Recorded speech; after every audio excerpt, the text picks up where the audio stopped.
Hello everyone, welcome to EduRef. In this video, we are going to continue our discussion of the first chapter of geomorphology, the solar system and the Earth. So let's just begin. Let us start our discussion with an important concept called the phases of moon. Now the phases of moon are the different ways the moon looks from the Earth. So these are the different shapes in which the moon is visible from Earth. Sometimes the moon is visible less than half.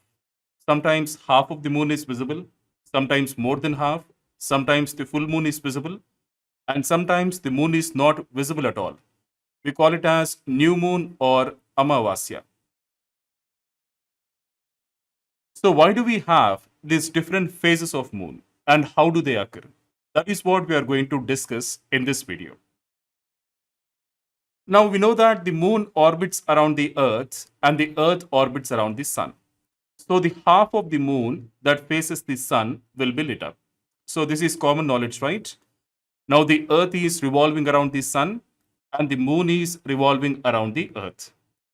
Now the half of the earth that faces the sun will be lit up and the remaining half is in darkness.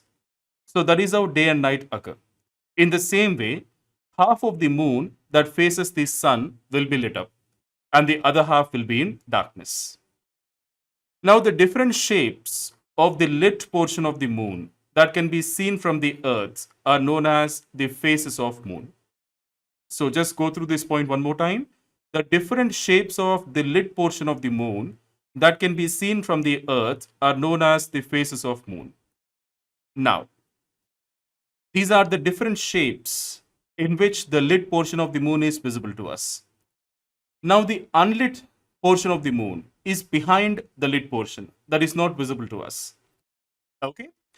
So, the different shapes of the lit portion of the moon that can be seen from the earth are known as the phases of the moon. I hope this is clear now. Now, each phase repeats itself every 29.5 days, and the moon goes through 8 different phases. Okay. Now, I hope this animation is giving you some clarity regarding how the different phases will occur. But anyway, we are going to discuss them in detail, so please don't worry. So before discussing the different phases, you have to understand a very important concept. Now we know that the same half of the moon is always facing the earth. The same half of the moon is always visible to us. The other half of the moon, called the dark side of the moon, the dark side of the moon is never visible to us. So why?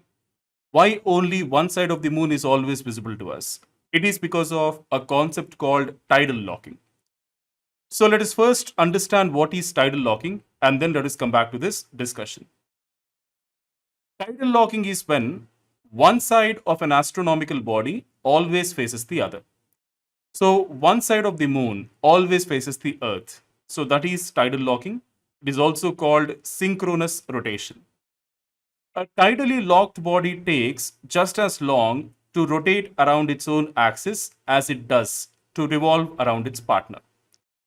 Now, the moon takes 27.3 days to finish one rotation around its own axis and also to finish one revolution around the earth.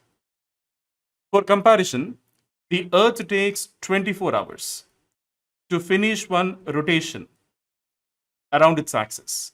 And we know that the earth takes 365 days to finish one revolution around the sun. But just look at the moon here.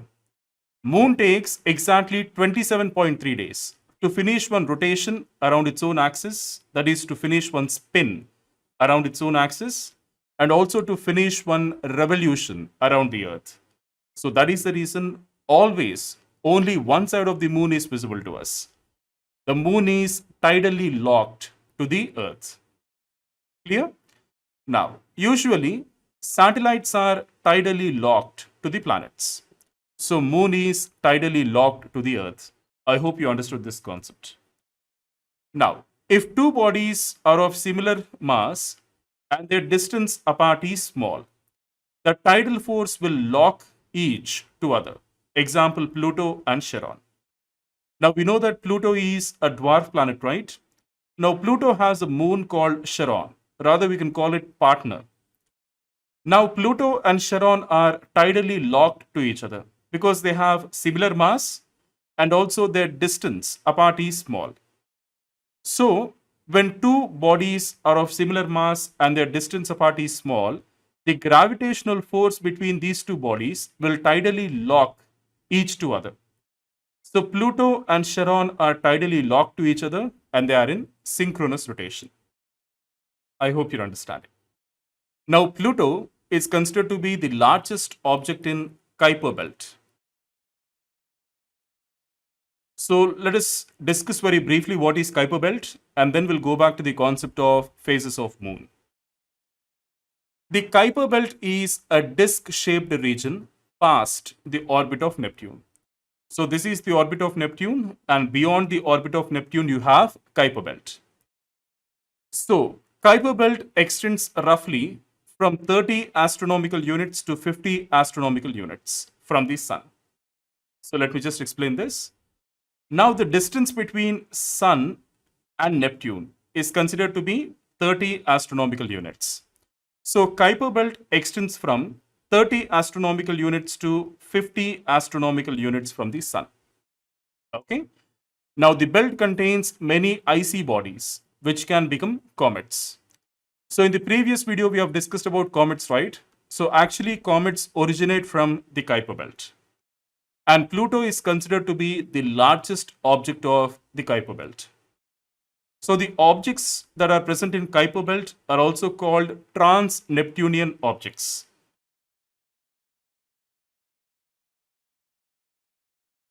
Trans-Neptunian objects.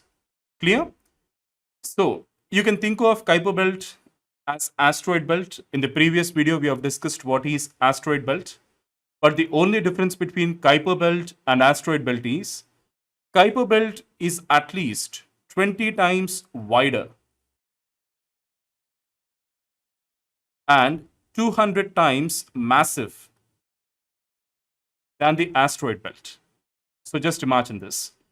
Kuiper belt is at least 20 times wider and 200 times massive than the asteroid belt, which exists between the orbits of Mars and Jupiter. Clear? Now, let us go back to the concept of phases of moon. Now, what do you mean by phases of moon?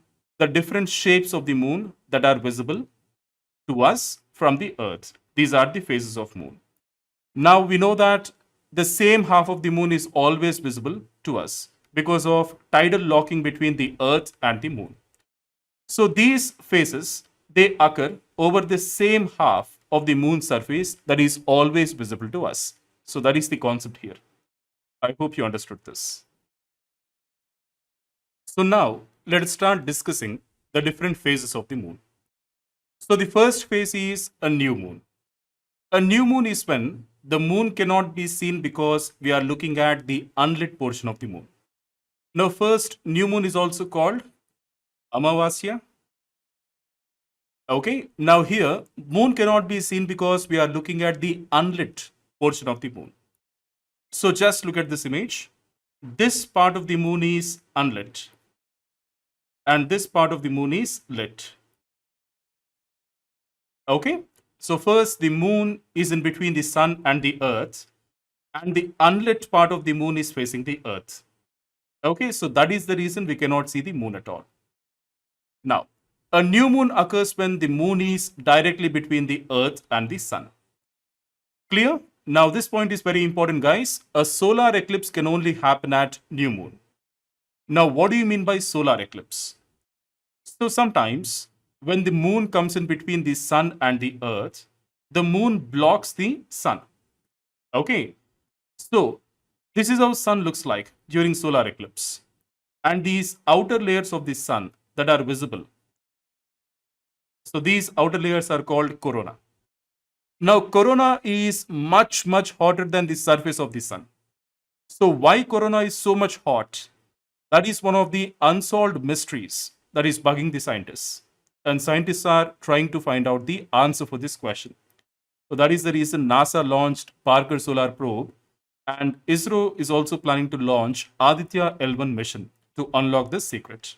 But anyway, we will discuss about corona in detail in a separate video. So this is how sun looks like during the solar eclipse because the moon is blocking the sun. Now, since because the moon is blocking the sun, a shadow is cast on the earth. Now, the darkest and the central part of the shadow is called umbra, where it is the darkest. And the lighter part of the shadow that is surrounding the umbra is called penumbra. As simple as that. So, a solar eclipse can only happen at new moon. Now, there is no condition that a solar eclipse should happen at every new moon. There is no condition like that. But if at all solar eclipse happens, it only happens at new moon. Clear? So moving on to the next phase is a waxing crescent moon. So here, the meaning of the word waxing is increasing. A waxing crescent moon is when the moon looks like a crescent. So this shape is crescent shape. So moon looks like crescent and the crescent increases in size from one day to the next. So after new moon comes the waxing crescent moon, where the moon is in the shape of a crescent. And this crescent only increases in size from one day to the next. So next we have the first quarter. So this is the half moon. So half of the lit portion of the moon is visible to us from the earth. Now, the first quarter moon is when half of the lit portion of the moon is visible, and this comes after the waxing crescent phase. So basically, this phase comes a week after the new moon. I hope you're understanding. So what is happening here after new moon? First, we have the crescent shape. Okay, and this crescent shape is slowly increasing in size, and finally it became half moon. So that half moon is called the first quarter. After the first quarter comes a waxing gibbous moon. So waxing gibbous moon occurs when more than half of the lit portion of the moon can be seen. And this shape only increases in size from one day to the next. So this phase occurs between the first quarter and the full moon. Clear, right? Next we have the full moon. A full moon is when we can see the entire lit portion of the moon. So this is how the full moon looks like. Beautiful. So the full moon is also called Purnima. Okay. So during full moon, we can see the entire lit portion of the moon. And the full moon occurs when the moon is on the opposite side of the earth from the sun.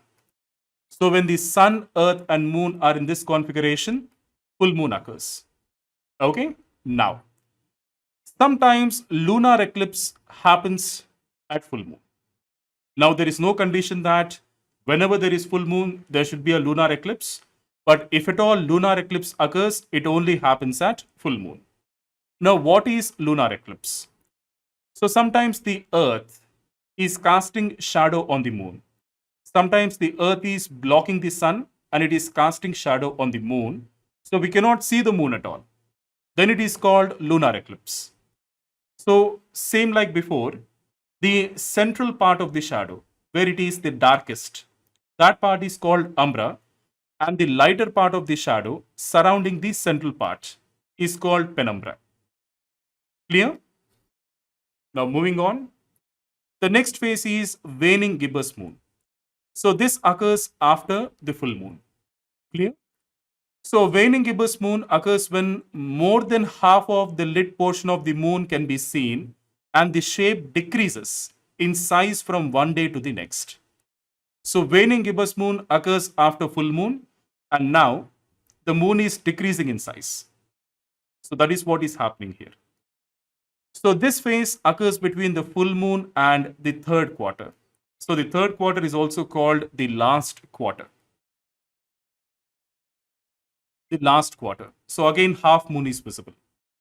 The last quarter is when half of the lit portion of the moon is visible after the waning gibbous phase. So here, the moon is slowly decreasing in size.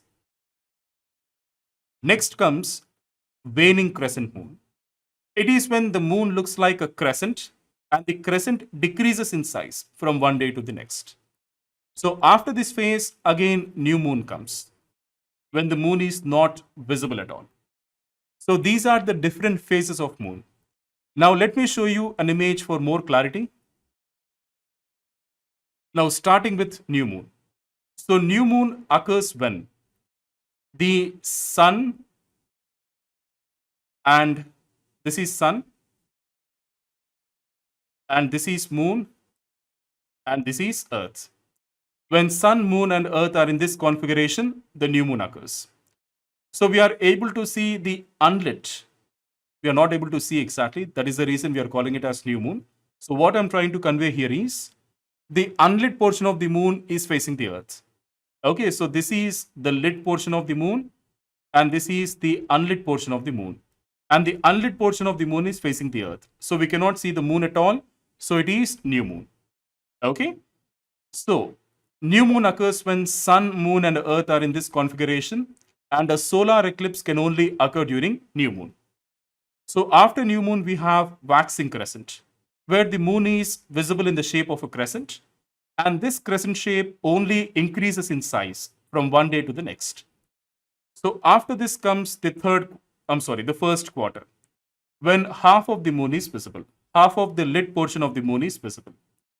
So after the first quarter comes waxing gibbous. Now here, more than half of the lit portion of the moon is visible, and this size only increases from one day to the next. So after this comes the full moon, where we can see the entire lit portion of the moon. Okay?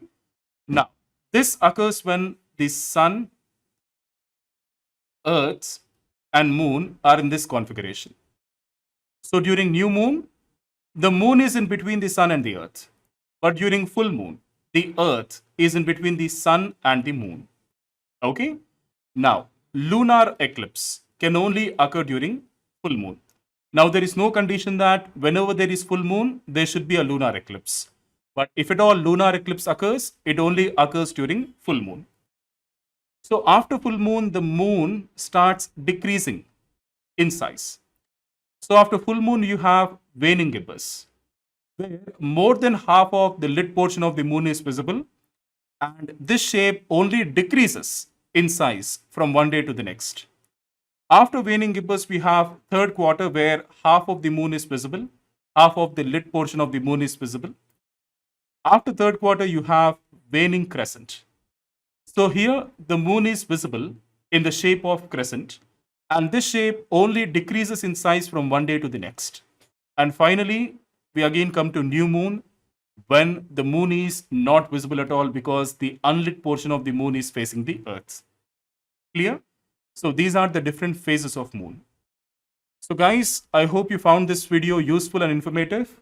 Thank you so much for watching this video. Keep learning, keep watching, and I wish you all the best.